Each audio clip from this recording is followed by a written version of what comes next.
Then right after that, isa na lang yung natitira nating topic, yung service system.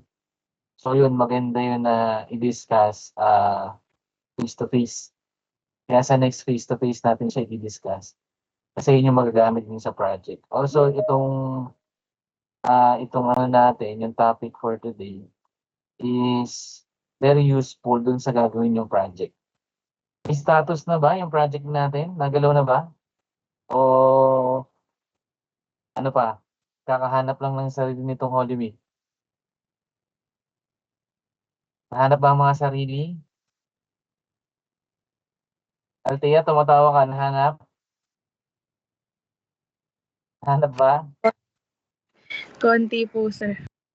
Patay tayo dyan. Ba't konti? Sana yung nakatulong yung ano, no, yung holiday. Para at least ma-refresh yung ano natin. Diba? Soul ba? O, tapos ngayon, sabak na tayo ulit. Teka no, may tanong pala ako. Kilala niyo ba to si Ford? Ay, hindi, sa Ford to pala siya. So, hopefully lahat nakapagpasa ng ano, no, ng RLR natin. Meron lang dito, Lia, nagpasa ka? Or na ano lang to? Wala si Lia. Hindi ko sure kung ano, hindi siya nag-reflect, pero we will check mo. Okay. Check ko lang ito.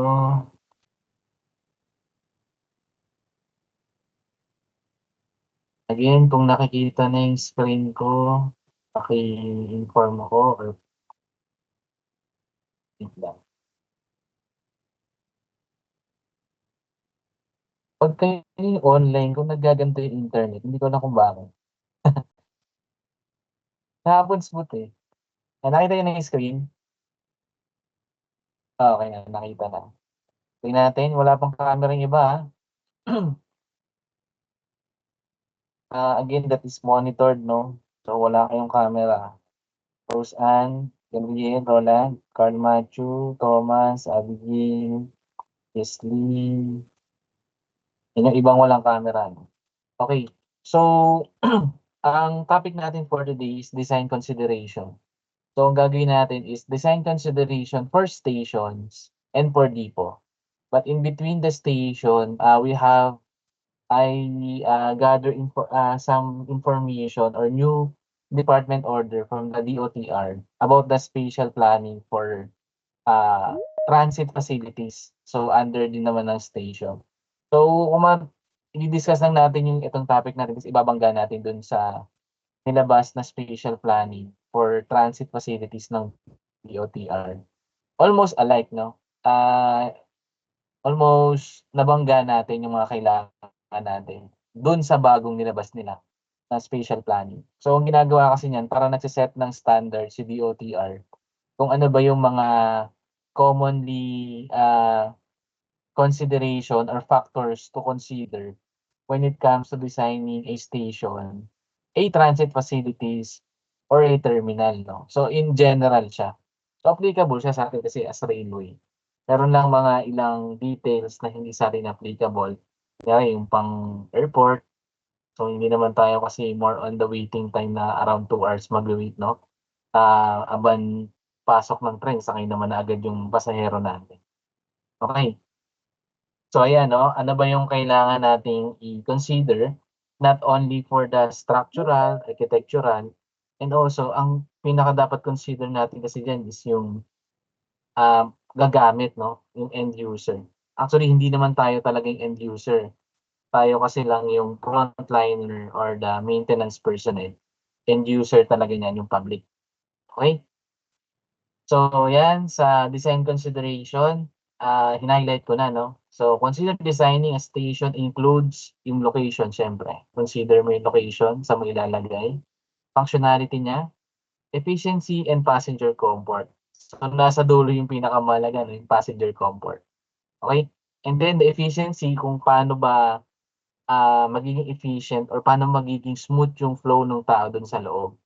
Kung yung location ba ng bawat escalator, elevator mo, exit points and entry points will benefit na less time and less hassle sa mananakay, 'no? Kaya nga 'pag nagde-design, hindi lang siya basta ka magde-design basta-basta, 'no? Kaya nagkakandak muna nga yung 'di ba dun sa PDC natin, yung project development cycle, nagkakaroon tayo ng FS dun or surveys to check kung saan ba talaga yung bulk nung tao na dadaan. Para at least you can consider kung saan mo ilalagay yung mga entry points and exit points, interconnectivity to other road networks. Okey? So ayan siya. Ngayon, we have 10 'no, 10, design consideration or factors to would consider. So we have the location and alignment and structural consideration. So that is focused for the civil engineers or structural engineers. Architectural consideration, function, yung function na ano natin yan, discuss na natin nung mga naunang topics.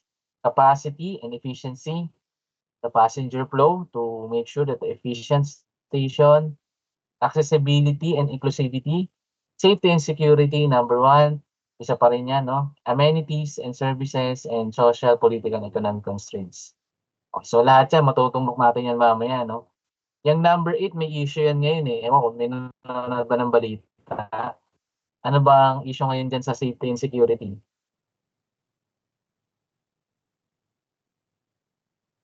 Okay, nanonood ng balita si Lea, no? So, yun yung aalisin yung X-ray machine, no? Bukod dun sa pagkamatay ni Nora, nanood pa ng balita si Lea about that, no? Aalisin daw, no? Yung actually guys, yung share ko lang, no? Yung mga Japanese namin na counterparts, tinanong namin sila, bakit wala kayong X-ray machine? Given na ano, nagkaroon sila ng ibang threats, 'no?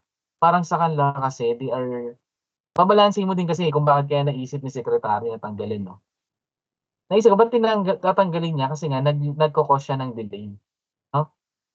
Sino yung sumasakay ng Cubao, Cubao Station, yung ditong dadaan ka ng Gateway Mall. Meron naman dito, ayan si Kaylet. Kaylet, anong problema dun kapag marami ng tao? Papasok ka ng line 2, papasok ka, sasakay ka pa Puresa. Anong nararanasan mo dun? Papuntang LRT to Cubao, sir? Oo, kunyari may klase tayo, nagmamadali ka. Ano, sir, kapag mga rush hour na rin talaga, yung pila umaabot na papuntang parang escalator o kaya yun dahil sa X-ray yun, sir. Kaya yung iba na halimbawa kapag mga maliliit na lang yung bag o walang bag, pinapauna na sila. Yun na 'no, kasi yung X-ray machine dun, oh, Lea, ikaw din dumadaan ka din dun?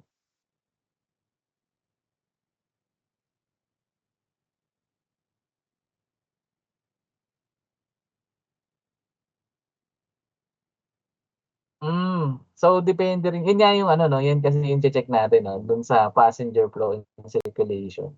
Dapat nako-consider nila.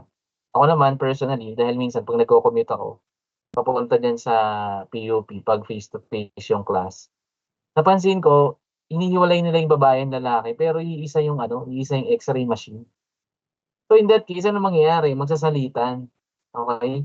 So nagde-delay, yung mismong nagmamadali ka na sabay isa pa yung X-ray machine, so it can cause delay. Kaya siguro naisip din ni secretary na tanggalin 'no, tanggalin, nagko-cause ng delay, eh.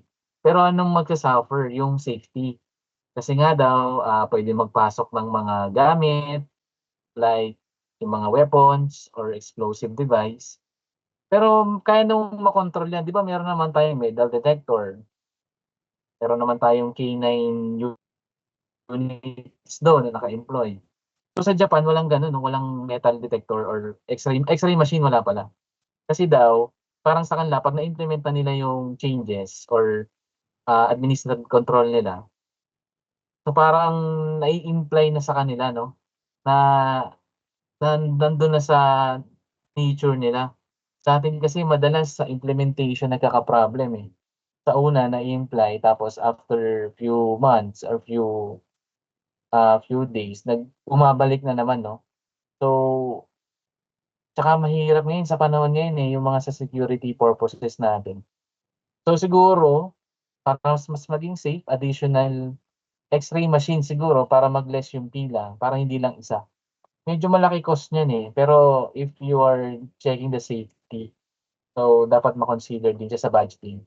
Dun yun papasok sa master planning or in the sa master planning or dun sa detailed engineering design. So, pasok din siya doon. So, papasok mo siya sa mga station equipment na included. Okay. So, pag nag-design kayo, kahit dun sa project, check nyo rin no, kung okay na maglagay ng dalawa or isa, depende kung saan nyo i-locate yung entry at exit point. Okay. So, ngayon, isa-isahin lang natin siya, no? So, hindi naman siya mostly yung ganun ka deep, no? Parang magiging tingin mo to parang common sense or more on checking on the existing, no? Existing nating mga station kung na-consider ba ito. Sa location and alignment, we have the 6, no? Accessibility to existing transport network, connectivity with roads, proximity with urban centers, land use, land constraints, and alignment of track to the station. Okay. So sa una, sino nakasakay na ng PTEX? Ano bang station yung naka-align sa PTEX? Anong station? Ay, ito si mga taga South. Ito, Talik. Carlos Miguel Talik. Ito, taga Sir, kasabay ko. Anong station yon? Asia World Station po. Asia World, no? So, in that case, ang ganda ng pagkakaroon ng station na bababa ka na mismo doon sa terminal. Okay, hindi lang tinatawag nating terminal station na railway din, but is in a public terminal. So, maganda yung location, no? So, na-consider, no? Na-consider ng Line 1 na ganyan. Hindi lang naman PTEX, no? We also have, ito, yung Cubao. Yung Cubao naman, kahit naman malayo siya from the station, dahil malapit, pwede ka namang tumawid or pumunta doon sa mismong bus station through the use of the mall passages. So, ito also considered as an accessibility to existing transport network. Meron pa ba? May naisip pa kayo? Anong station pa kaya? MRT3. Yung pagbaba mo ng MRT3 sa North Avenue, nandun yung mga van, tsaka yung mga bus ata, yung minibus. Parang papunta yata yun ng Antipolo or kung saan pa, no? Basta yung checking of the location na malapit mismo dun sa other mode of transport, no? Meron pa nga ibang studies niyan, no, na dinidepend or chine-check or nagkakandak pa ng FS nung how effective. Kasi hindi lang kasi chine-check yung pagbaba mo mismo sa tren, but also pagbaba mo ng tren, saan ka susunod na sasakay. Okay, so yung chine-check sa mga location niyan. Then, ayan, connectivity with the roads, no? Kahit yung mga lines natin na rural, like yung sa PNR, kung papunta dito sa Bicol or kahit sa Laguna. So, makikita mo yung mga lines natin or railway lines are in parallel with the major roads, no? So, yun ang kagandahan niya na magiging accessible lalo yung location ng station mo if malapit lang siya dun sa mga major roads natin. Sa ibang bansa o sa Japan na lang, merong mga stations na malayo dun sa main roads. No? Pero ang ginagawa nila to allocate convenience for sa mga mananakay nila, they are providing bike racks or parking lots, free parking lots sa malalayong tao na pupunta dun sa station. Free yun, no? Yung iba may bayad pag private, pero nakikita ko dun free. Parang doon naman kasi hindi uso yung nakawan eh, no? Yung nakawan ng bike, hindi uso yun doon eh. Minsan nag-iwan pa nga doon ng payong or pwede mong gamitin yung bike, ibabalik mo lang din doon. May ganun sa kanila eh. Kasi hindi eh. Kahit itali mo na, kahit ilak mo na, mawawala pa rin eh.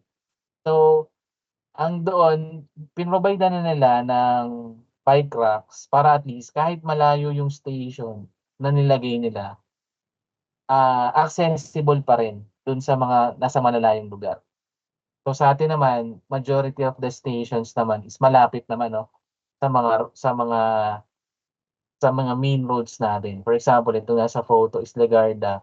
Lakad ka lang ng konti, nandun ka na sa U-belt na to, di ba? Papunta ka na. So sasakay ka na lang. Kung pupunta ka ng NU, or pupunta ka ng FEU, pupunta ka ng Recto, UE, so malapit na lang siya. So connected na siya.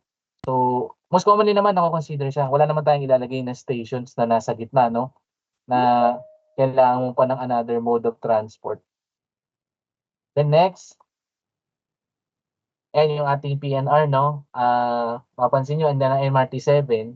So, nandun din siya, no? Along lang dun sa, minsan along yan, along pa nga yan sa Skyway. Or along pa dun sa mga ibang roads natin na pagbaba mo, mayroon ng another mode of transport agad. Next is the proximity or with urban centers. Di ba yung na-discuss natin na stations are also representation of station are also representation of how develop yung mga urban centers natin or yung lugar, kumbaga nagiging aligned yung stations doon sa gaano ba ka-develop yung area. For example, one of the best example natin is yung common station natin na hindi pa rin nag-o-open pero at least, di ba, yung dati nga pinag-uusapan kung saan ilo-locate, sa North EDSA ba, sa Trinoma ba, o dito sa may, sila lang naman yung landmark ba. So ngayon, nag-stand na lang, doon na lang sila sa may gitna, para mas maging efficient, wala nang magiging competence with the two others. And another one is yung One Ayala, no? So, di ba pagbaba mo ng Ayala Station dito sa MRT, so makikita mo, no, yung development, doon nga may ano pa rin eh, may terminal pa doon. Ewan ko kung may nakasakay na sa inyo doon, no? Pagbaba mo doon, may terminal sa baba. And then, maraming commercial establishments. Pag-exit mo pa lang, no? Pag-exit mo pa lang ng station, marami ka ng makikita dong establishment.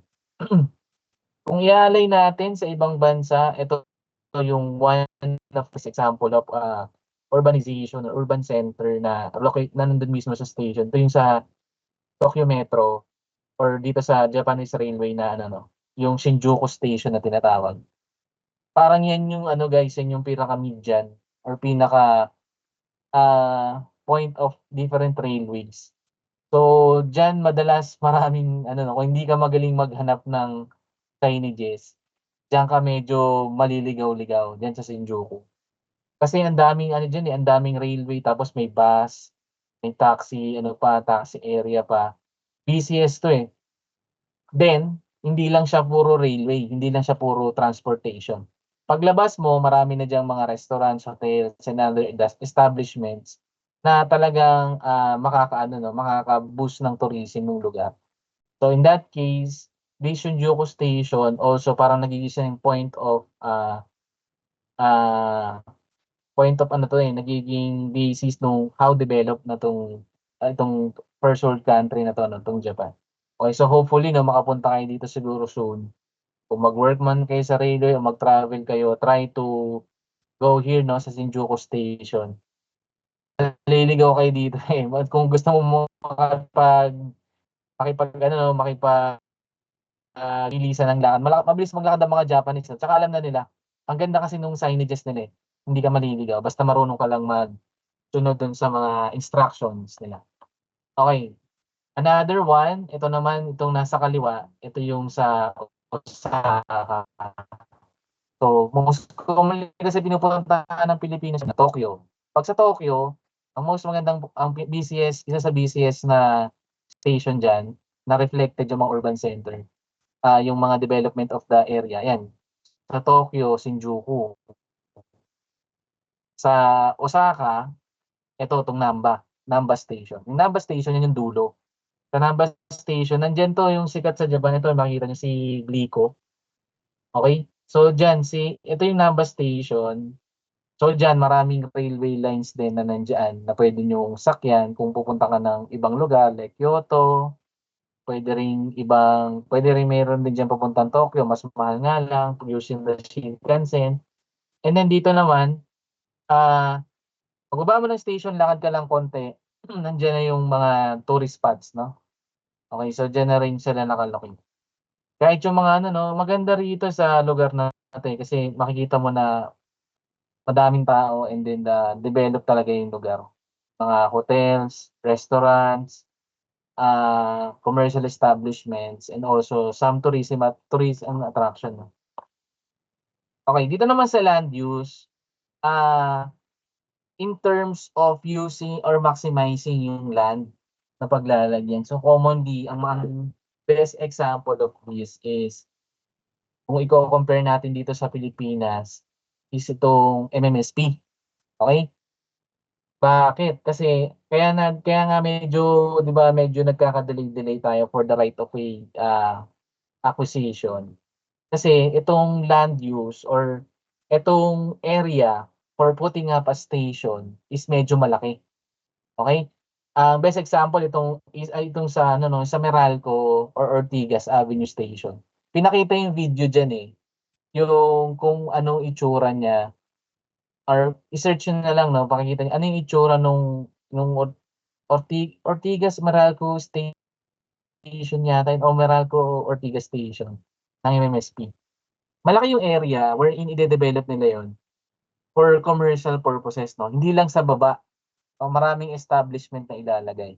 So, maximizing the land use ang ginagawa nila diyan paglabas sa Japan kasi paglabas mo ng station, either merong theme park dun sa gilid and then may another establishment dun sa harap. So, mina-maximize nila yung mga ginagamit na land dito. Sa atin naman, kung makita niyo din sa photo, tong Quezon Avenue Station and East Avenue Station, hindi lang siya paglabas mo station na. Or kasi ang subway kasi ang lalabas lang yan isang escalator lang, escalator pataas eh. And then after nun, meron ng mga ibang establishment around. So, in that case, hindi ka kasi pwedeng magtayo agad ng buildings doon kasi meron kang station sa baba eh. So, minimal establishments lang nakakayanin yung load nung area. Okay, so ngayon, mga parks, yan, pwede. And then mga stores, pero hindi multiple buildings. Medyo challenging yun. Kasi ibig sabihin, kung building ang ilalagay mo doon sa taas ng station, dapat yung foundation at yung mismong structure mo below is na-consider yung another load na ipapatong mo. Okay, so most likely, mga parking lots lang yan or other establishment lang na hindi naman multiple story para to avoid any additional load or adjusting the structural integrity of the station. Okay, next is the land constraints. So, ito problema, no? So, best example, itong Ortigas Station, no? Ewan ko kung may mga nakapunta na dito sa kahit sa PRI or sa DOTR office or kahit dun sa Lasal Green Hills. Pag sumakay ka kasi ng Ortigas Station, o pupunta kang BMW or yung dating POAA. Pag sumakay ka kasi doon, maglalakad ka pa ng 10 to 15 minutes. Yan yung ginagawa namin araw-araw, no, kung nagko-commute kami. So medyo malayo, no? So bakit ba doon nilagay ba't ba doon nilagay yung Ortigas Station na yun? Pero ang check mo, bakit ba doon nilagay? Kasi nga, commercial, para doon sa commercial area eh. Pagtawid mo kasi ng Ortigas, andun yung ATV. Okay? And then, andun din yung SM, nandun din yung San Miguel. So, doon siguro kinonsider na mas bulk yung or volume of passengers doon sa area na yun. Kasi tawid lang ng SM Mega Mall, tawid lang ng Robinson. So, sakay na sila ng Ortigas Station. Yun nga, challenge lang doon sa ibang offices na kailangan pa maglakad. So, kung saan ang ilalagay mo siya doon sa mismong gitna, medyo magiging mas maganda yung location kasi magbe-benefit lahat ng area doon o lahat ng personnel na papasok doon sa area. So, another example ng land constraints, ito ng MRT7. Kung nabalitaan nyo, ang daming issue nito na dito sa Quezon Memorial Circle.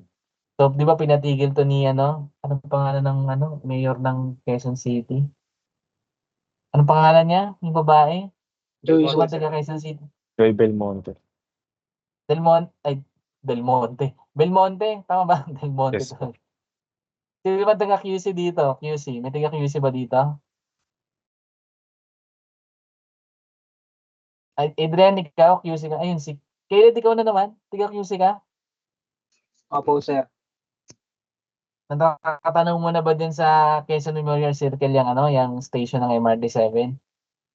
Ano po, sir? Natatanaw mo na ba yung station diyan? Ay, hindi O pa, sir. Kasi napapadaan ka ba diyan? nung last time na pumunta ako dyan, sir, parang tago pa yan eh. Parang nakaharang Actually pa kasi, yung okay, okay. Nakaharang pa daw. So, kung kayo ay nag-i-start na dun sa jogging era niyo 'no, so mas madalas yung makikita 'yan, 'yang sa station diyan 'no. So, actually ang naging problem diyan, as per review 'no, dun sa binigay na statement, masyado daw mataas yung magiging station na wherein makakaabala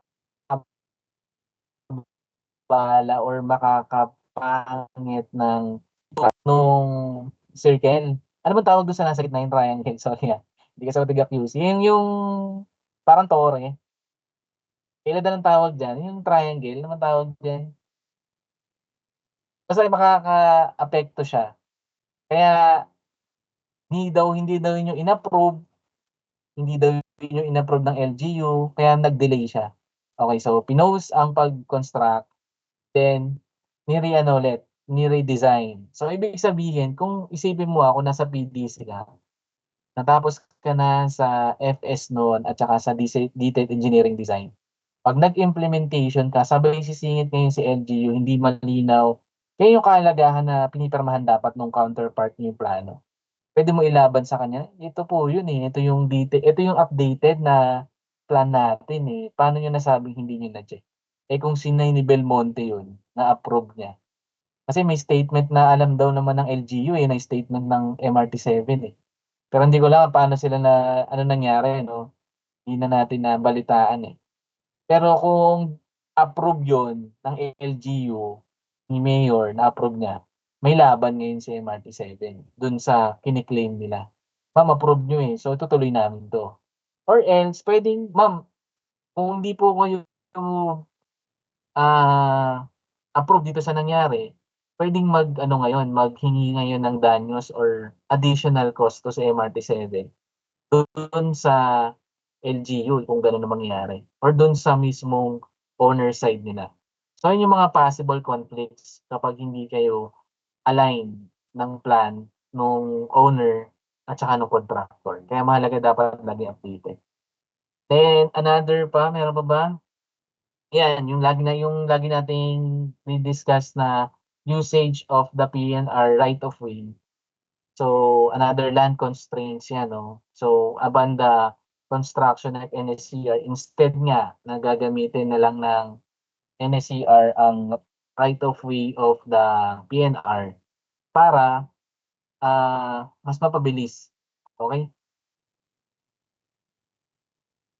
Ano yung sa may tandang Sora po? Ano yun, Angelo? Sorry, ano yun si Angelo? Ay, Ano sorry yun, sir. Angelo? Yan po yung kaninang tinanong niyo po yung about sa station po na mataas. Ah, okey. Late lang po Kanina pa na ba yun? send. Sorry. Sorry po. Okay, sorry po. Thank you. Okey. Sige, okey lang yun. So yan 'no, so another land constraints, ah, result of land constraints 'to 'no, itong sa NSCR. And also sa ngayon, hanggang ngayon kahit sinay na ng MRT-7 yung operation and maintenance with CORE, meron pa rin silang delays of the right of way. So another land constraint problem na naman yan. Kaya nga mahalaga sa FS pa lang nako-consider niyo na yung mga magiging delays or magiging possible problem na mag-a-arise sa construction niyo. Para nako-consider na siya. Sa construction kasi kapag pinasa mo na yung plan, pinasa mo na yung schedule mo, lahat ng problem dapat na-consider mo na dun para hindi ka na magkakaroon ng catch up. So kung kailangan mong, para hindi ka na rin nagkakaroon ng delay or hindi ka na nagkakaroon pa ng another, catch up plan or recovery plan, okey? May mga ano yan, risk assessment na tinatawag. So next, eto 'no, track alignment. So based sa figure, so ito kung paano ba nagiging, kung iko-consider natin yung track alignment when it comes to putting up a station. Especially sa mga ano 'to 'no, sa mga stations na gusto nating interconnect, yung mga junction stations natin, ay mga ano pa ba, intermediate station, hindi diretso lang yun, yung mga connected stations natin to other railway lines. So one of the example of this track alignment, kung sino bang nasakay dito ng MRT-3, yung bumaba ng Sino dito? Bumaba ng Taft Avenue. Yung sa dulo, station 13. Wala. Station 13, kung titingnan mo, pag dire-diretso mo yung Station 13, ang diretso niyan, MOA, di ba? Mall of Asia na. So, ang ganda sana kung yung MOA from Station 13, diretso ka na hanggang MOA. Ang dami, no? Hindi ka na kasi kung sasakay ka ng bus, ngayon meron na namang babaan dyan sa north, sa top, no? Parang may ginawa sila dyan. Pero meron din, ang gagawin mo, tatawid ka pa dun sa mahabang footbridge, patawid. Or dito ka bababa sa station sa kanan, makikipagpatintera ka dun sa mga sa mga jeep para makasakay ka ng jeep papuntang MOA. What if sana connect na lang yung top station, dinagdagan na lang ng station papuntang MOA. Possible kaya? Tingin nyo kaya possible? Sir, hindi po. Anyone? Possible kaya? Sino yun? Sir, Teka, hindi. sorry. Bakit hindi possible, Adrian? Sir, kasi po 'di ba yung top station po is parang nasa ano na po siya, level na po siya ng road. Pag tinuloy-tuloy po 'yan po,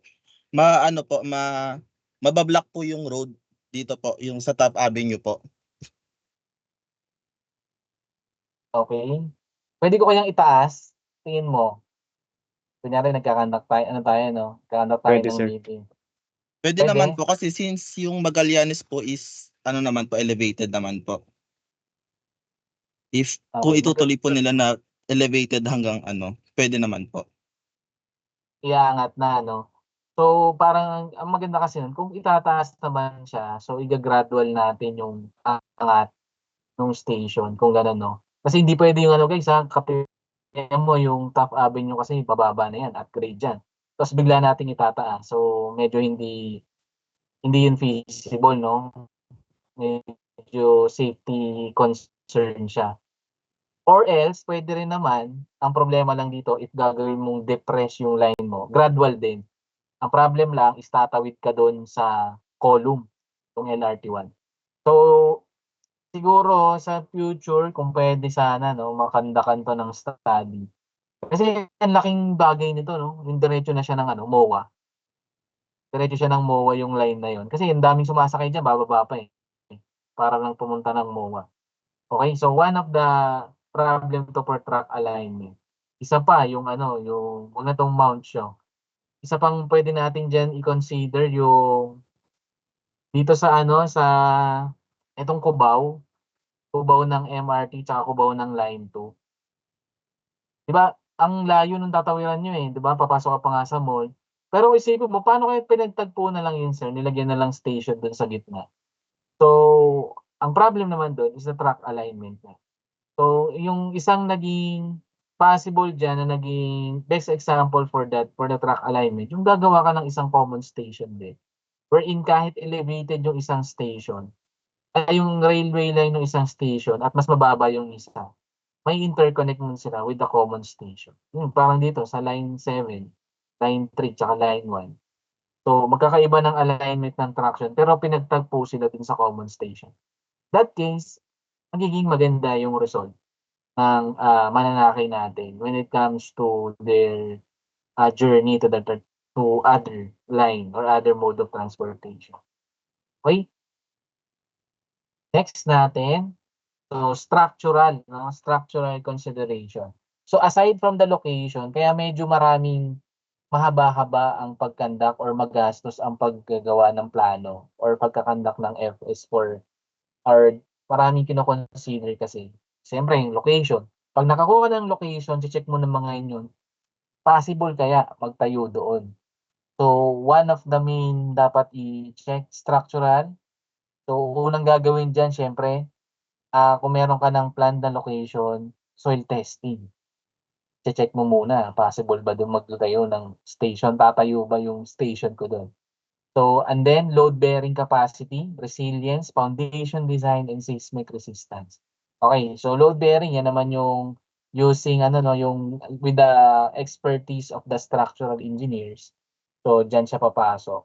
And then the foundation design also for structural engineer and resilience. Then the seismic resistance is how the station or the structural component of the station withstand doon kapag nagkaroon ng environmental disturbances, sa earthquakes, no? Kung kaya bang mag-resist nung nung ginawa mong design. Okay, so ito hindi na tayo masyadong mag-focus dito kasi this is more for the civil engineers and the structural engineers. Kaya nga 'di ba may limit kapag civil engineer ka, limit ka lang hanggang second floor ng unit na pwedeng i-sign and seal. Pero kapag structural engineer ka, third floor above and mga malalaking structure, yun yung pwede mong i-sign and seal. So you are parang ikaw ay pwede kang pumirma at mag-seal ng plano na yun. Bayaran ka siyempre. Okay, so malaki yun. So advantage, parang na-scope na kasi ng structural engineer na. Ang alam ko, wala naman silang certification or license for that. Hindi katulad sa iba, may mga professional ECE, professional electrical, professional mechanical. So sa kanila, ang alam ko, kailangan mo lang ng masteral for correct if I'm wrong, kailangan mo lang ng masteral structural engineering, no? For that. So magiging structural engineer ka na. Okay. So ngayon, marami na tayong softwares na ginagamit for that. So we have the STAAD, Revit, and BIM, no, or Building Information Modeling. So yan na yung mga dati kasi, no, ewan ko kung inabutan nyo pa or ako hindi ko na inabutan, no, yung mano-mano. Pero yung mga klase ko dati nung kasabay namin, mga civil engineers na sila today, mano-mano, yan ang exam nila. Mano-mano mong i-check kung magwi-withstand yung structure mo. Kasi nalalaman nila kung pass or fail. So lahat ng size ng columns, ng beams, braces, yung mga na-discuss natin, kino-compute nila yun isa-isa. Tapos, i-check yung load bearing nun kung magwi-withstand ba yung structure na ginawa nila. So ngayon, mas madali na. Sa isipin mo, exam mo, mamanu-manuhin mo yun, tapos sa dulo, ubos na yung oras mo, mali pala yung sagot mo. Back to zero ka ulit. So ngayon, meron na tayong mga softwares nga, STAAD, Revit, BIM, or ini-input mo na lang dyan yung design. And then, input mo yung size ng column and beam, then magko-compute na siya. Okay? Matic na siya magko-compute. So malalaman mo agad kung pass or fail na yung structure mo. Yung beam kasi at saka yung STAAD at saka yung Revit, ang gagandahan niya, 3D siya na nakikita mo. Namumula yung poste o yung beam mo. Ibig sabihin, dun nagpe-fail. Alam niyo yung larong yung gumagawa ka ng bridge. Yung may tatawid na track. Laro yun sa phone dati. So parang ganun siya, yung namumula-mula. So ganun halos yung parang idea lang nung mga softwares na to. So nakikita agad na medyo fail to. Medyo kailangan mong palitan yung size. So yun yung kino-consider natin for the structural. Next natin is the architectural consideration. Ito naman more on aesthetics, no? Sa architectural style, ano bang ipapasok mo na style? Kung ipapasok mo ba siya as modern style or ang gagawin mo ba is iso-follow mo yung heritage ng area, i-represent niya ba yung area ng station na yon? And then the material. So yan, diyan mabusisi yung mga architects natin, no? On the materials will be used for the interior and the exterior design of the station. And syempre, yung overall visual appeal. Kaya sabi ko sa inyo, dun sa project nyo, hindi ko naman kailangan ng sobrang detailed. Parang, di ba meron lang ako doon perspective lang or ano bang itsura ng station nyo based on your plan and based on your actual diagram. Yes, Jerome. Ano yun, Jerome? Sir, may tanong lang dun about dun sa project. Kasama po yung concourse dun.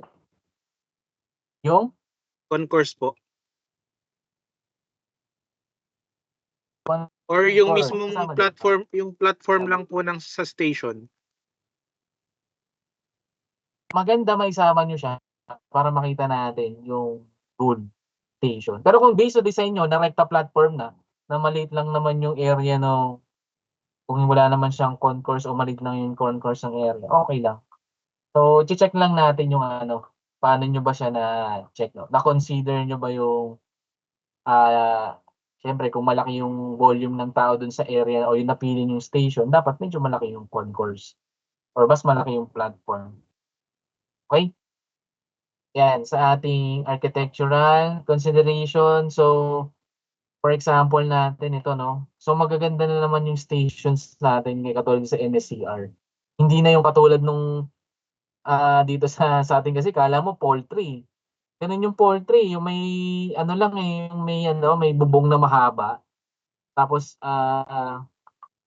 so hindi na ngayon 'no, so may design na naman ngayon 'no, medyo may curve na, tapos meron ng mga kanto-kanto, maganda na rin yung walkway, maganda na rin yung entrance. Makita niyo dito sa Santa Rosa Station, meron na rin siyang ano 'no, yung, glass na rin yung mirror para magkaroon ng aesthetic, aesthetic design, and also magre-reflect din na well-developed na yung area. Okey, 'yan. Sa Japan naman, one of the magandang stations 'no, kung pamilyar kayo dun sa Shibuya Crossing, yung tumatawid naman sa Japan.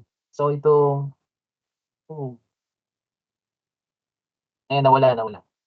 So ulit, itong nasa photo natin, ito yung Shibuya Station. Kung pamilyar kayo dun sa Shibuya Crossing at kung nasaan din si Hachiko, so ito yung station dun. So ganyan, ang ganda ng design niya. So bakit kaya ganito yung design niya? Kasi yung railway line na kulay dilaw na yan yung Ginza, Tokyo Metro din 'to, unang line 'to ng Tokyo Metro. Third rail kasi siya. So in that case, dahil wala namang disturbance, wala namang catenary, overhead catenary dun sa area, so they are using a third rail. Kaya okey lang magkaroon ng architectural design at above the rolling stock. Okey. Then ito na naman, Japan ulit. Kung makita mo yung station, this is the Tokyo Station. So makita niyo yung, urbanization dun sa lugar. Sa harap niyan nandun yung, parang dun nakatira yung royal family, yung empire, ano bang tawag dun? Basta may royal family din sa ano, eh, sa Japan. So sa harap niyan nandoon, sa harap nitong Tokyo Station. Then yun, Disneyland, wherein nakikita mo na ang ganda ng station niya, it represent the heritage of the area, and also yung architectural, style is also considered in constructing that station. Sa atin, ano ba? Di pa kasi ako nakapunta dun sa Line 1, eh, tanong muna natin ulit dun sa mga taga-South. Nasaan na yung mga nasaan na yung taga-South dito? Cavite Boys, nasaan yung Cavite Boys? Nasaan na yung si Talik? Si Talik mga taga-ano, asan na siya? Nawala na si Talik. Sir, dito ako, sir. Talik, sino yung kasama mo, Talik? Si ano? Anong Si pangalan Badilla, nito? sir. Wala Si dito? Badilla. Hindi po alam, sir. Ako wala na yata. Baka naiwan na sa station, ah. So, dito maganda na rin yata yung dito sa stations natin dito sa another 5 station ng LRT1. Di pa na ako nakapunta pero based dun sa mga photo, medyo lumalapit na 'no, lumalapit na sa Japan style. Okey? Ayan, LRT2. So ang ganda 'no, kung medyo marami kang sampayin, medyo maganda magsampay. Pero yung design na 'yan, hindi naman siya for ano 'no, for that purposes.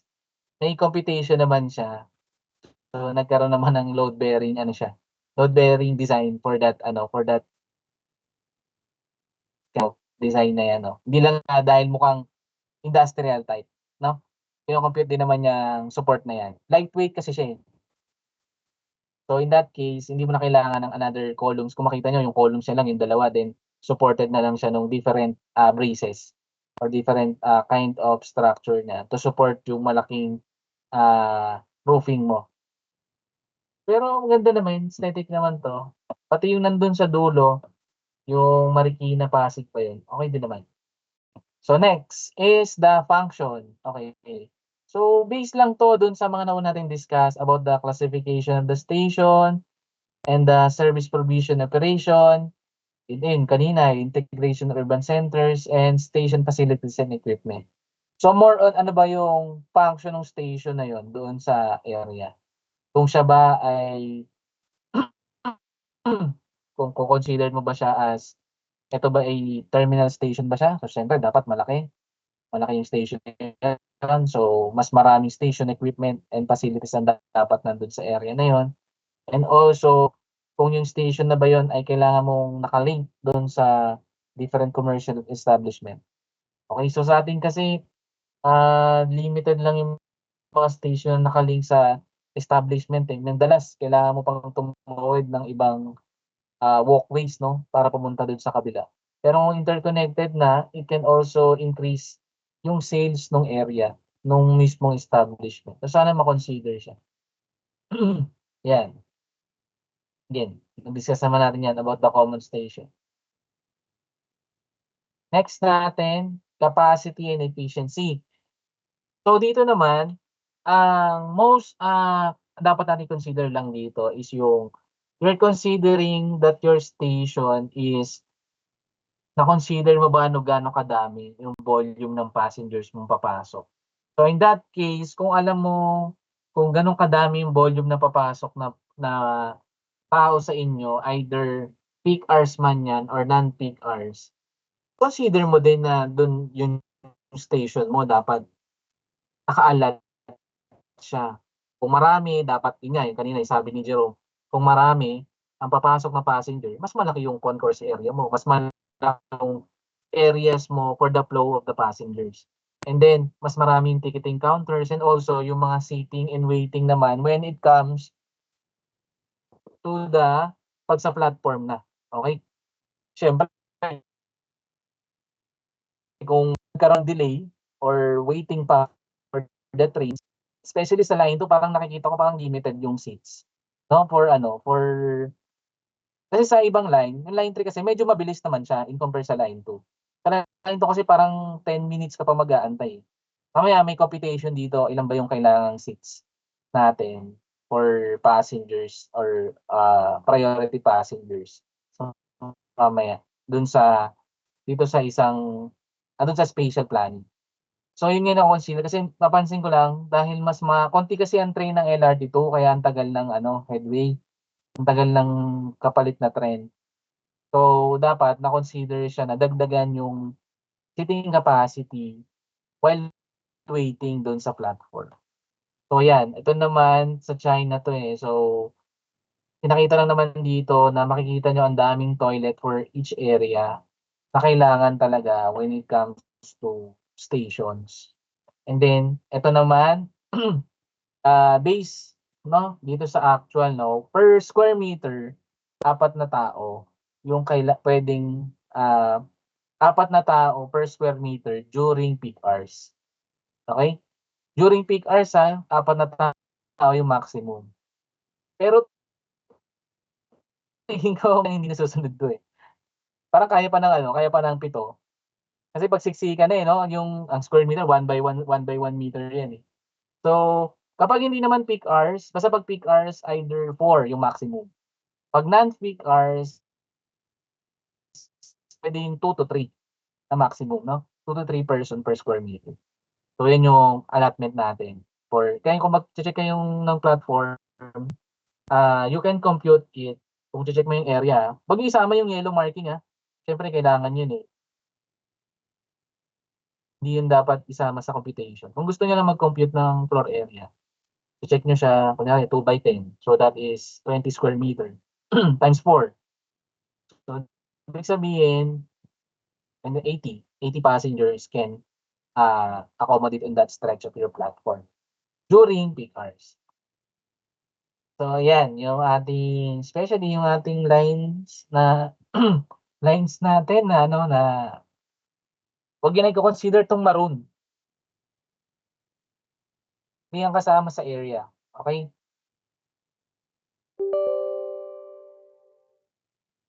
Next natin, the passenger flow and circulation. Ito naman, when it comes naman to dun sa, siyempre may area ka na, how the passenger will maximize yung area mo for the unpaid and paid areas on the concourse area, on the platforms. So sabi dito, yan, focuses on the movement of the passengers. Yan yung kino-consider dyan. Kasi dapat, less ang pila, less ang queuing, less ang waiting for the station.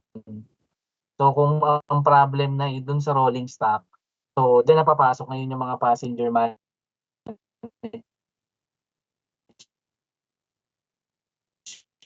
natin. Okay? So ang kailangan dyan, station layout. So ito, masama sa kasama dun sa project nyo, yung paano nyo ba i-layout yung station, saan nyo i-locate yung mga offices,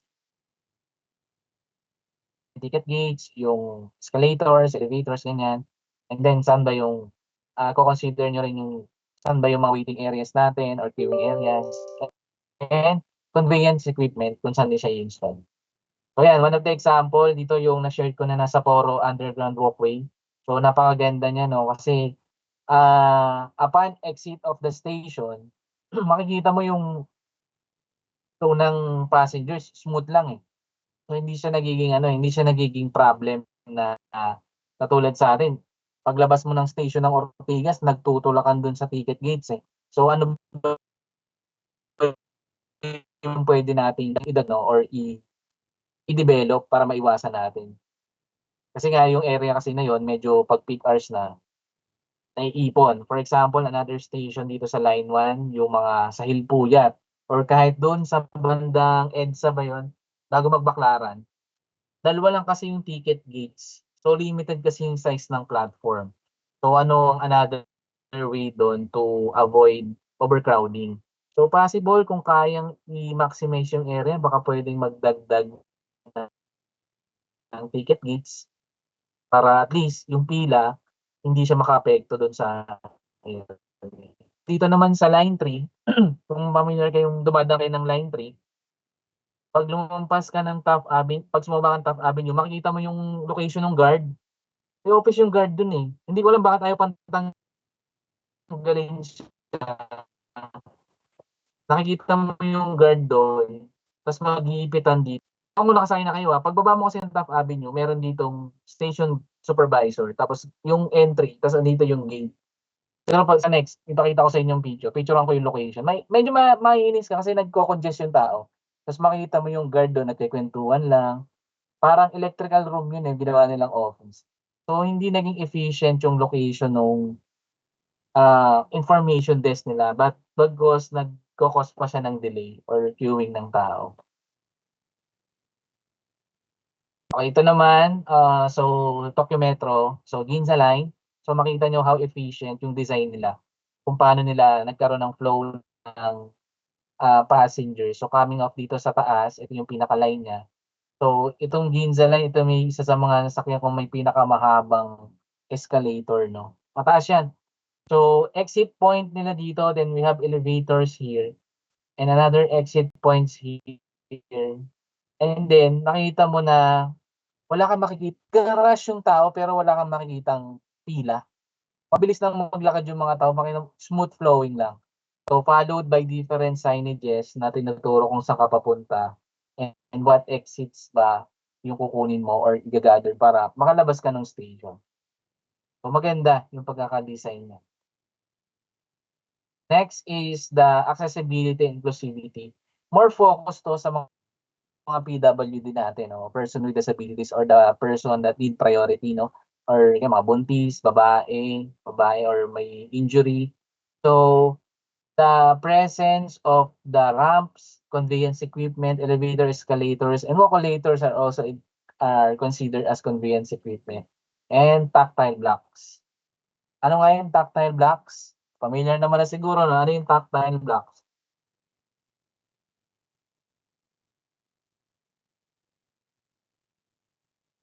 Wala, ano yung tactile blocks? Yung dilaw Baka po may sa nag-search na. platform.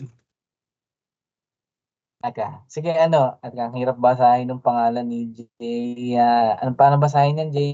Kaya mitis po. Pero man JJ na lang. Ano? Jaya na lang po.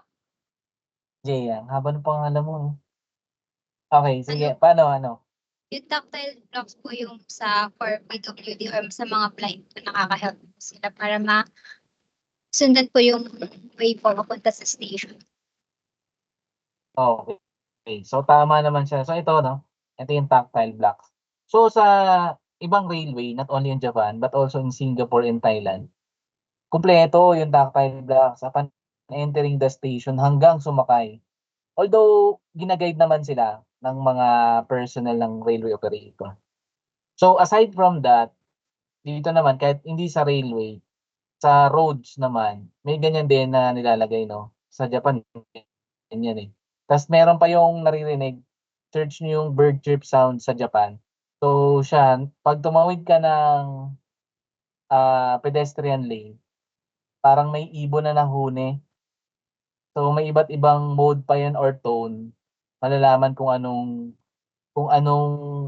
direction tatawid yung person o yung person na blind or PWD natin. Okay, so 'yan, presence of the equipment or device for ano 'no, for person with disabilities or person that need, priorities. So 'yan, mapapansin ko lang medyo limited sa atin ang seats. Given 'to sa train okay lang dahil kung less ang queuing time. Pero sa ibang bansa kasi meron pa silang room, siguro dahil sa temperature nila kung malamig, meron silang parang room dun na mainit na puwedeng mag-stay. So hindi lang ganyan yung seats, so comfortable seats yung inaano, nandoon. Dito kasi sa atin ano, more on ganyan lang bench. Parang ganyan lang, bench lang talaga siya. Hindi na siya yung may sandalan. And then 'yan, yung steel ramp, yung mga guide rails, rail natin 'no, mga guide rail ang tawag diyan, eh. Stainless rail na can use for the, mga naka-wheelchair. Ewan ko kung nabalitaan niyo yung ginawa ng MMDA para dun sa busway, yung ano, rampa, 45 degrees yata yun, yung rampa na mataas, yung sumakay yung ang yabang pa dun sa design, dinesign daw yun ng engineer, eh. Tinry nung officer nila medyo napahiya, eh, kasi kahit siya hindi siya makaakyat, eh. Yung isa diyan lang yung nakakatawa yung sa MMDA dinefend pa nila. Tina-try dun sa officer yun, medyo napahiya din siya kasi akala mo nagro-roller coaster siya, eh. So kailangan kasi diyan, gradual lang ang pag-angat. Okay, yung gradient niya medyo gradual lang. Kasi we are not expecting na yung PWD ay laging may kasamang person at mag-aalalay sa kanya. Dapat gradual lang at may rail, may handrail para at least, kahit solo siya, kaya niyang mag-travel or pumunta doon sa area using his or her wheelchair, using this auxiliary equipment. So dapat may mga ganyan. Elevator, escalators, and tactile ducts. Okay? Next natin, ito yung safety and security, no? Mahalaga sa atin 'pag pumapasok kayo ng isang establishment, dapat may present lagi kayong chine-check na emergency exits. Yun dapat yung unang kaya nung unang first day ko diyan sa PUP, chine-check ko yung chart or yung image dun sa ano, na-observe ko kung tama ba yung location ng emergency exits niyo. Although kahit wala naman kayong ibang safety features dun, at least kahit yun, nandoon nakikita, ina-arrow kung saan yung emergency or exit points niyo. Escape routes, yan, yun yung mga yan, yung mga naka-okay. Pagbalik niyo na, pag nag-face to face kayo, try to check. Requirement kasi yun sa BFP na dapat may nakalagay kung saan ka located, you are located here. Ano yung mga dadaanan mo para makapunta ka ng fire exits. So requirements yan. So sa atin, dapat meron din. Clinics and station for healthcare facilities, yun, kailangan yan. Kahit yung, sa inyo naman, meron naman kayo nung, anong tawag doon? First aid kit, pero parang walang laman, no? Parang kit na lang siya. So, parang nakita ko meron naman kayo.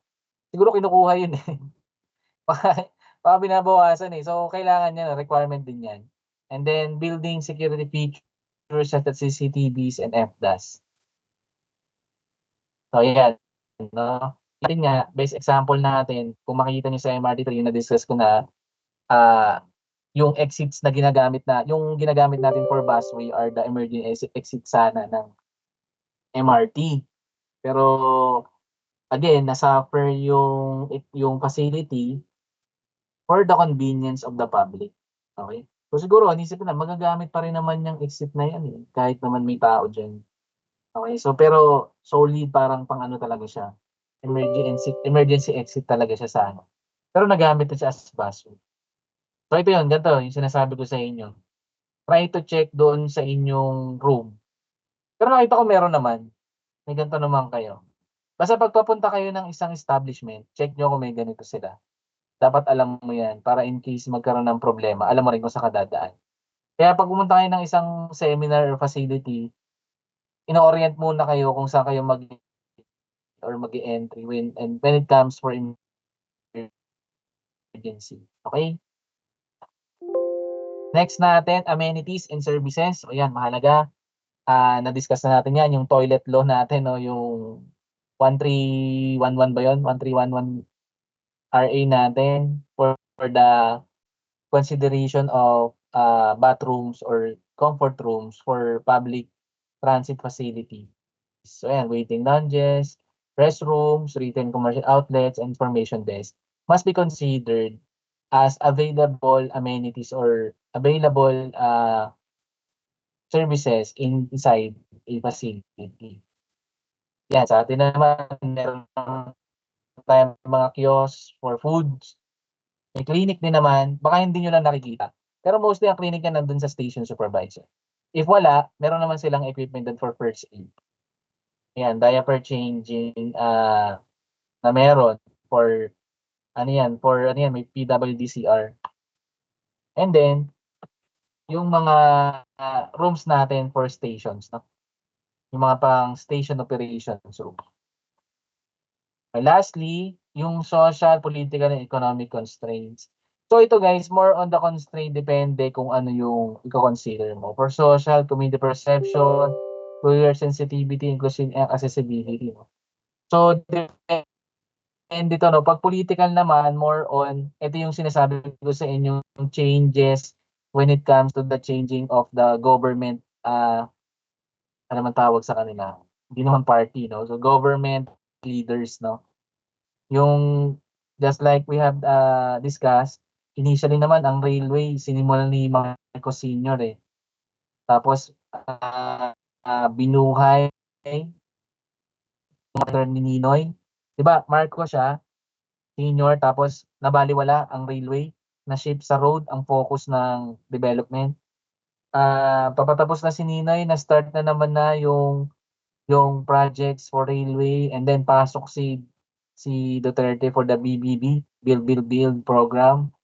And then, na-ship kay BBM, naging BBM, Build Better More, no? Siningi talaga yung, ano niya eh. Siningi talaga yung linya nila eh, no? So, Build Better More, BBM. So, yun na ngayon, natutuloy naman siya. So, nalalagyan naman ng budget. So, hopefully, sa susunod na ma-elect na president, tuloy-tuloy lang. Although may budget naman siya, no? May nanghihiram naman na tayo ng budget for hindi kasi natin kayang mag-alat ng budget ng kasi 'di ba nagkakaroon tayo ng budget ng budget allotment sa Congress. Kasi kami as government, ang ginagawa namin, nagpe-prepare kami ng target budget namin for this year kunyari. And then ide-defend mo siya sa Congress. And then si Congress at si Senate ang magde-decide kung i-adjust yung budget niya. Kasi binabase lang yan dun sa approved budget na mapapag-usapan nila. So, hindi mo pwedeng alat, kunyari, ang budget natin for the whole year sa, kunyari lang ha, 1 trillion, hatiin pa yon sa different departments. DepEd, DSWD, sumingit pa yung mga 4Ps, yung mga tupad, yung mga ganyan. So, kasama yun sa budget. Kaya, ano yan, medyo kaya ang ginagawa natin, nanghihiram tayo or may ibang nagpa-fund sa atin ng projects, then babayaran na lang natin. Ini-include doon sa budget na payment for the loans. Kasi we cannot provide bulk or volume of budget for that specific project. Isang bagsakan. Hindi yan kaya. Kasi ang next dyan is yung, ito sa teka, saan na tayo? Sa political constraint yan, yung na-discuss ko na budget allocation, change of government. And then, dito naman, ay nag-loading siya. Wait lang. Sa economic constraint naman, yun nga, yung we are more focused on the PPP programs, yung private program yun eh, yung kung saan third party or other private entity ang magpo-provide sa atin ng funding. Kasi turnover lang sa atin as end user. Doon naman sa ibang constraints, as political constraint, for example, itong yung Makati, may Makati tayo dito eh. Sorry guys, loading. For example, political din, considered yung Makati Subway. Hindi naman siya dumaan sa national, ayan, yung Makati Subway yan, medyo may pagka-politika yan. At medyo may halo ding economic yan. No? So, it shows how the Makati LGU or government can, can have a project. Kaya nilang mag-launch ng project na on their own. Kaya dumaan national budget nila yan. Hindi ko alam kung paano siya na-process. Hindi natuloy. Pero kung dadaan naman siya sa national, mapag-aaralan yan, feasible. Okay, so hindi naman siya natuloy. Dahil siguro budget constraint o siguro nagsara na yung mga POGO nawala na yung pagkukunan nila ng budget or manpower for that. Economic factors yan, budgetary constraint and ROI. Kung ikaw ang private tayo ng FS, kung ikaw private entity, syempre hindi ako mag-aalat ng budget ko na hindi ako magtutubo. Hindi babalik yung investment ko o hindi ako magbe-benefit. At the end of any construction projects, either railway or any construction project, kahit condo yan, housing projects, private entity man o hindi, business pa rin siya. Okay? So, kailangan pa rin may tutubo at may tutubo. So, yan. So for political or business, for economic, for economic,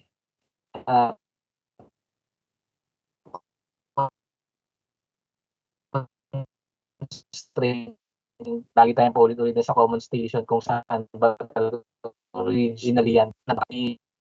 Lang daw, tapos nag-common station na lang. Okay, may tanong tayo dito sa questions. You can raise your hand. Tanong ba? Parang maraming walang camera. Walang tanong. Okay, kung walang tanong, sige, diretso muna ako dito sa isa. Ito yung sinasabi ko, ito naman is posted naman ko ng DOE share sa inyo. Spatial Planning or Department Order 2024-002. Ito is parang na guide or standard guide when it comes for design of a transit facility. Okay? Hindi lang station natin as railway, but in general, or a station. No? Kuha lang tayo ng mga points na na-discuss natin kanina. Saan ba siya tama? Ayan. So, inclusive facilities. Actually guys, isi-share ko naman to sa inyo yung PPT. And yung link na ito, isi-share. Nandun na to sa project Doon sa project na share ko na PDF file.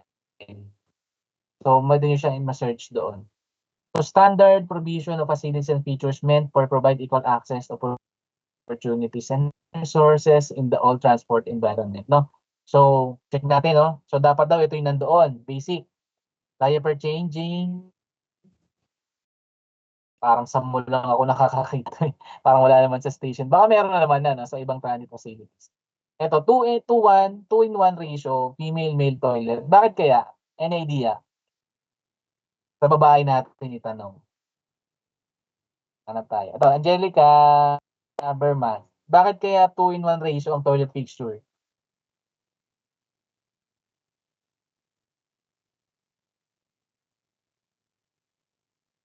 Nawala si Angelica. Girls? Sige nga, girls. Reason nga. Bakit kaya 2-in-1? And Leah, bakit kaya?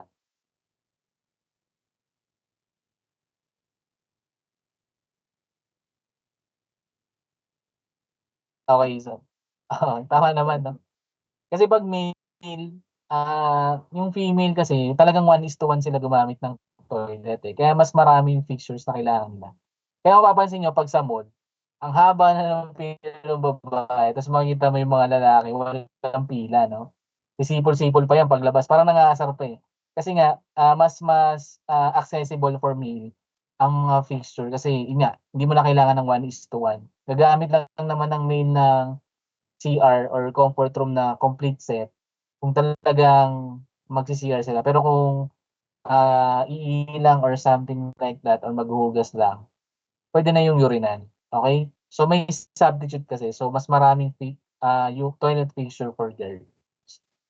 And then, inclusive toilets for PWD, meron naman. Changing room and shower room, actually hindi naman to applicable for railway, but for a transit facility just like airports and terminal, sana meron.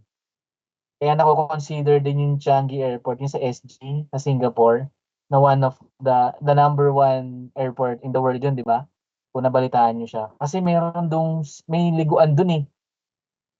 May liguan dun eh na, tapos libre. Okay, so talagang comfort ng passenger yun na ano nila doon, na consider.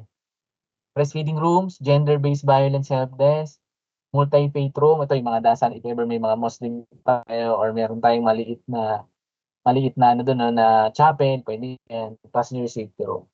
So requirements naman dito sa kabilang side are all considered. Pasok tayo dito, no, sa railway. Footways, footpaths, tactile curb surface, meron tayo. Car parking for ano to, for terminals, and then job facilities, lighting and CCTV provision, meron tayo. Signages for the directions. Ito bago lang tong GEDSI na to, no? So bagong order lang to. Pero ini-implement na naman na siya. Okay, ipa tayo. Ito naman, nandun din yung spatial planning. Common problem lang, no, na encounter. Kuha lang tayo ng ibang points. So ano ba yung mga common problem natin sa station? Siguro lahat, ito parang survey nila to yun. Sabi daw, mainit. So better ventilation ang resolution mo doon and thermal comfort and cooling. Aside from inclusion of ACU unit, you can also consider proper air workflow. Yung kailangan may entry point at exit point ang init. Okay? So guys, kasi ang init, ang init kasi ang init, umaangkat yan eh, kasi lightweight yung init. Then yung mas malamig na hangin, bumababa yan. So kung sobrang init na sa baba, mas mainit pa dun sa taas. Yan naman yung ano niya. Tapos guys, walang term na ano aside from yung lumalabas yung aircon. Madalas kasi yun ang nasasabi, pagbukas ng pinto, kaya lalabas yung aircon. Medyo hindi tayo makarelate, no, kasi walang aircon sa room natin. Wala naman yung term na lumalabas yung aircon at saka yung lumalabas yung lamig. Okay, walang ganong term. Kasi ang present lang talaga diyan, pumapasok yung init. Okay? Init lang naman kasi yung talaga mini-measure natin diyan eh. 'Di ba? Ang temperature lang yung pag binuksan yung pinto, ang correct term doon, papasok yung init. So sasakupin niya yung malamig na doon sa area na less yung init doon. So doon magkakaroon ulit na high rise of the temperature. Okay? Pero yung lumalabas yung aircon, di yan totoo, no? Or lumalabas yung lamig. Papasok yung init, yan ang term natin dyan. Ano pa raw? Climbing flights of stairs. Okay, so yung mga mount natin, yung Mount Shaw, Mount GMA, ano ba? Ang dami kasi nating paakyat na stations eh. Kasi pag elevated, yun ang ang pwede mong solution. Conveyances, if hindi possible, short, ano ba nakalagay dyan? Elevators and vertical conveyances. Okay? So kung hindi maiwasan, siguro we can have ang another consideration kung talagang walang escalator sa elevator sa area, magkakaroon ka ng landing, mid-landing dun sa mga stairs.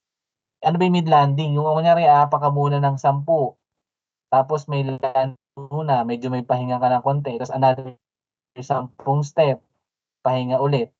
Mahirap kasi, challenging kasi talaga yung dire-diretso. Medyo hindi siya hindi siya accessible or friendly para sa matatandaan natin. Hindi siya good design.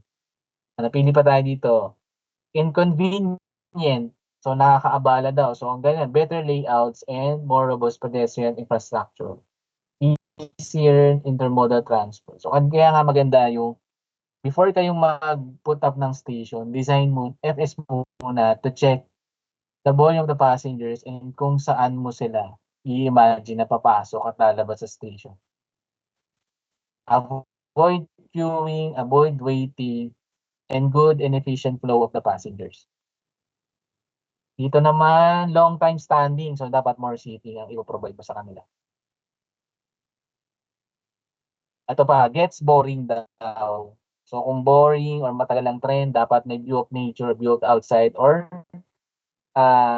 presence of Wi-Fi and charging facilities, and yung better architecture. Kahit mainit doon sa station, kung maganda yung nakikita mo, medyo comforting yung station mo. Okay, kaya kasi ngayon pag sa station, lagi kong nakikita si Abalos eh. Si Abalos, kung saan ko nakikita si Benno Abalos sa pag nasa station ako eh. Pero kung pagpasok mo sa station, nakikita mo aesthetic yung lugar at maganda rin yung ventilation. Parang okay siya, no? Comforting for the passengers. Yan. Pag sinabi yung comfortable, ito yung mga dapat natin consider. Bright and air. So, aside from the proper illumination ng ilaw or natural lighting, so dapat yung airflow nga na na-consider kanina is ma-consider din. Spacious, so bigger platforms, bigger concourse, bigger walkways. Yan, strategic flow management, attractive and less fuelent and wait times. Dito naman sa seamless flow of passengers naman. So, ang dapat lang yan, yung ito kasi more on na to, hindi na to for railway, pero pwede natin ipasok kung tama ang layout mo, just like what discussed earlier. Kung tama ang layout, magandang flow ng passengers mo. Automation nito, ito naman yung ginagamit natin for the TBM. Okay? So, aside from, kasi yung pagbebenta ng ticket seller, ano yun eh, matagal yun eh. So, kung meron na tayo availability of TBM or ticket vending machines or loading machines doon, so, mas magiging convenient, mas magiging mabilis. Wala nang pilang mangyayari. So, ito, no? So, we have, may RA to eh. Ayun, no? RA 10929, the free internet access in public places. Actually, Republic Act na yun, 10929, guys. Dapat dyan, no? Sa nakikita ko sa MRT, meron ng free access ng Wi-Fi. Hindi ko pa lang siya na-try. Medyo dangerous kasi ako sa pag ganyang free access ng Wi-Fi kasi hihingi siya ng access on your phone. So medyo check niyo muna yung nakalagay doon before kayo mag-access. But for public places, just like the airports and transit facilities, so meron na pala tayong RA for that na dapat meron. Actually, alam ko yung mga Globe, Smart, or telecom companies are required. Pag hinire sila, required sila mag-provide ng free internet access for public transit facilities. Free of charging, meron naman yan sa mga airports natin. Sa rin naman, hindi na siya, kasi hindi naman ganun kahaba ang waiting time when it comes to, railway. Ito, yung number of seating na dinidiscuss ko kanina. So, we have this table, computation of seating chart. So, dito, average expected waiting time, 0 to 5 minutes, up to 21 minutes or more. And then, percentage of passenger in the city provided with seating. At kanino ba sa iaala kung percentage for priority seating? Okay, so yan yung tingnan. So, example lang, mag-compute tayo. So sabi dito, how many seats would provide in a commuter train station platform with average headway of 3 minutes? So 400 daw ang passengers mo during peak hours. So check mo lang doon sa chart, guys. More multiplication lang to. So kung 400 ang passengers mo, pasok tayo sa 3 minutes. So doon tayo sa 0 to 5 minutes. So ibig sabihin, 5% nung 400 person expected. So, 20 seats ang kailangan mo per seating. So, kanina mo ibigay yung 20 seats. Kapag 0 to 3 minutes, ibibigay mo yung 20 seats nun, 100% for the PWDs.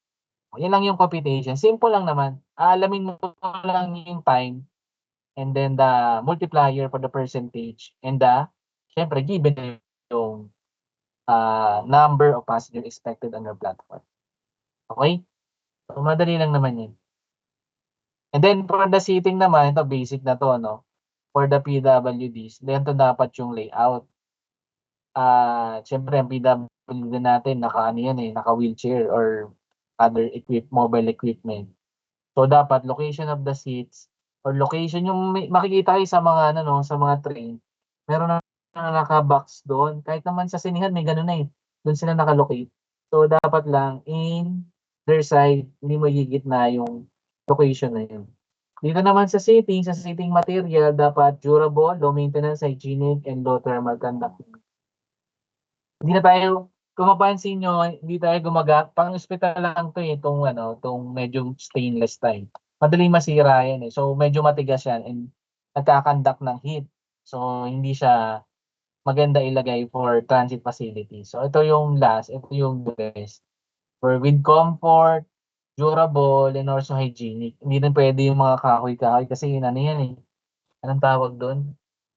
Yung anong tawag dun sa maliliit na yun, yung nangangagat. Hindi ko Anay check po. ko na ano may tawag dito, eh. Hanep? Hanep ba? Anay po. Hindi bukod sa anay. Hindi pa, may isa pa, eh, yung surot Surot. yan, tama. Yan, surot, sorry. Hanep tuloy. Surot, pag anay kasi masisira na yan, mapuputol na yung upuan. Yung surot, so hindi na advisable na gumamit ng mga wood furnitures or yung mga foam na ano kasi yan, sinusurot yan, makati yan, eh. Hindi siya comfortable. And weather protection, meron naman, no, for the future railway, and also sa existing, meron naman tayong mga roofing na dyan. And then, ito, medyo hindi ako kumpiyansa dito sa maximum index daw sa isang facility. Dapat daw 27 degrees lang kapag less than 20 minutes. Nagsi-50 na yata tayo ngayon. Kaya nga hindi na kayo pinapapasok, eh. Puro kayo online ngayon, di ba? Kasi nga, the heat index sa atin hindi masyadong mataas. So, dapat if less than 20 minutes kang nakapila na dun sa facility, ang maximum mo lang 27 degrees Celsius. Kung greater ka naman sa 20 minutes, dapat 24 degrees or below.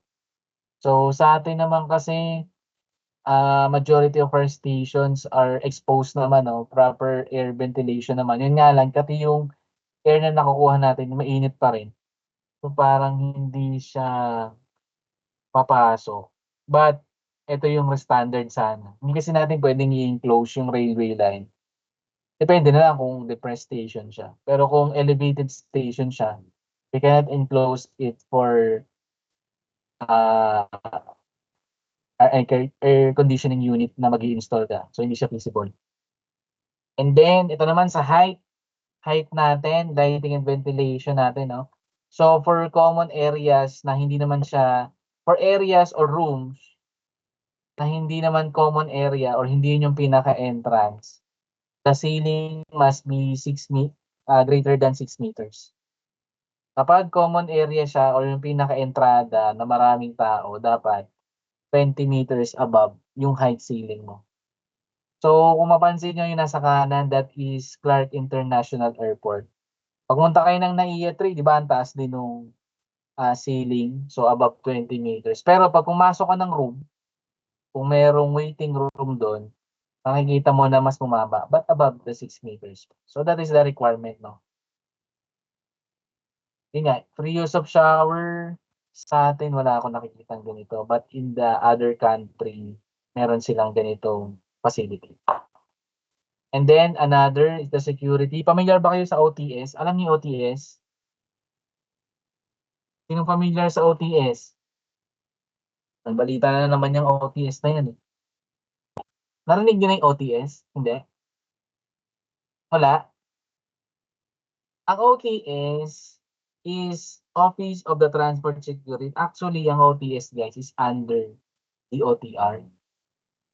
Okay. Ang main, paano ba nabuo si OTS? Alam niyo yung 9/11 bombing? Ako po, patay. Kailan ba kayo pinanganak? Siguro alam niyo may 9/11 kasi ano na pala kayo, no? Nasa 20s na pala kayo. So, kung alam niyo yung 9/11 bombing, yung nagkaroon ng hinijack yung plane, tapos ibinangga doon sa, tama ba ako, World Trade Center ba ng Amerika yun? Correct me if I'm wrong, yung binangga siya ng plane. So, naging threat siya. So, the government, nag-launch sila ng OTS to ensure that all of our transportation mode are being monitored by a by OTS. So kaya siya na-create dahil doon sa nangyaring yon. Kaya madalas ang presence ng OTS ay nasa airport. Pero dapat nasa railway din sila and nasa marine. Okay? Sila kung ewan, hindi kayo nanonood ng balita ha. Sila yung ngayong naging trending dahil doon sa laglag bala. Sila yun. Sila yung natanggal na 3. Kasi sila lang yung may access na magbukas nung bag. Kaya nung, di ba tinanggal sila ni Secretary? Sila lang kasi yung pwedeng mag-check ng bag. Although, yung naranasan na kasi namin yan, ewan kung may nakaranas sa inyo na, nasita yung isang bag namin. Dahil meron kaming pointed object doon na souvenir coming from other country. Nasita siya. Ang ginagawa kasi ng OTS, kapag na-detect yan doon sa x-ray machine, bubuksan nila yung bag sa harap mo. Okay, so bubuksan nila yon. Kaya medyo doon ka magbabantay kasi yun nga yung minsan nilalagyan ng bala. Lagyan ng bala nga kasi. Tapos yun, papatawag ka na sa office kung bakit may violation kasi yun eh. That is a bawal kasing dalhin yun. So, doon nila medyo nagkakaroon ng problem. So sila yun. Dapat kasi sila, ang main function nila is to secure and to check kung talagang safe yung magiging transit mo. So, minomonitor nila lahat sila yung mga nag-security check ng gamit mo, kung may dala kang explosive, so sila maghaharang. So, yan, one ways of the security and safety is the presence of the OTS, aside from the in-house security of the terminal station. Yan, signages and wayfinding which is present naman sa railway natin, no? So, mahalaga lang na updated lagi. Nakita ko naman din sa Puresa, updated naman. Kaso tarpaulin lang yata yun. So, maganda sana kung digital na siya, no? Yung parang sa SM. Makiklik mo yung location mo agad. And then, we also have RA 10066. So, ito yung Philippine Cultural Heritage Act. Parang ano to, no? More on the focus of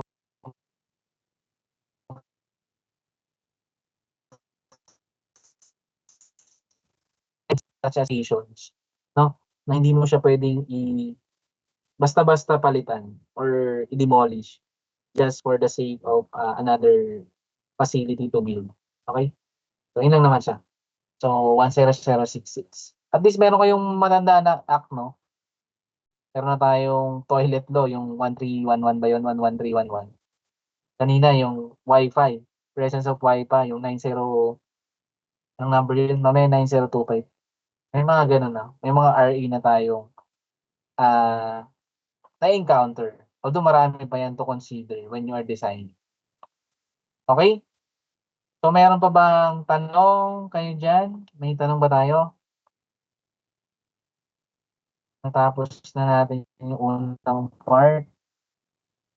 Yun lang naman siya, no, for design consideration. Hindi siya super technical, but more on the familiarization. Kung ano bang kailangan mo i-consider. So, hopefully, makatulong siya dun sa project nyo na gagawin. Aside from considering yung existing, ma-consider din yung na-point out dito. Kasi yan yung mga tatanungin natin. Kung nagka-output na kayo ng project, tatanungin natin, na-consider ba dito yung ganito? Na-consider nyo ba yung safety and security, yung wala bang mag-wait dyan, parang gano'n, no? Kasi improvement of the existing facility yung hinahanap natin. Pero basic lang, hindi naman siya super kailangan ng plans, no? Kailangan ng detailed plans. Nakita niyo yung ni-require ko sa inyo, basic lang naman. Okay, may tanong? May tanong ba tayo? Kaya pa? Siguro gawin natin is mag-break lang tayo quick break lang, no? Balik kayo guys ng balik kayo ng 7:45. So 8 minutes. CR break, water break. Ako din magbe-break muna saglit. Balik tayo ng 7:45. Then yung last topic na tayo. Mabilis lang naman yun. Okay? 7:45 guys, balik tayo.